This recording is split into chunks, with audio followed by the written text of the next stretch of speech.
ఈ ఔరంగాబాద్ సుబాలో ఔరంగాబాద్గా, అదేవిధంగా పర్భని, నాందేడ్, బీర్ జిల్లాలుగా విభజించడం జరిగింది ఈ యొక్క ఔరంగాబాద్ సుబాని. అదేవిధంగా ఉస్మానాబాద్ సుబాని ఉస్మానాబాద్, గుల్బర్గా, బీదర్, రాయచూర్. ఈ రాయచూర్లోనే లింగ్ షుగర్ అనే ఒక జిల్లా ఉంటుంది, దాన్ని కూడా ఇందులో కలపడం జరిగింది.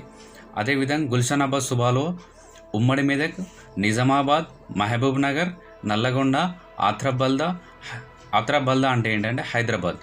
ఈ యొక్క జిల్లాలను 5 జిల్లాలను గుల్షనాబాద్ సుబాలో ఇక్కడ చేర్చడం జరిగింది. ఆ తర్వాత వరంగల్ సుబాలో ఉమ్మడి వరంగల్, ఖమ్మంతో సహా, అంటే తర్వాత ఖమ్మం ఏర్పడ్డది కదా, అంటే ఈ యొక్క తెలంగాణ హైదరాబాద్ రాష్ట్రం ఆవిర్భవించినప్పుడు ఖమ్మం ఏర్పడింది వరంగల్ నుండే. అందుకే ఉమ్మడి వరంగల్ అన్నప్పుడు ఆ రోజుల్లో ఖమ్మంతో సహా ఉండేది. ఆ తర్వాత ఆదిలాబాద్, కరీంనగర్.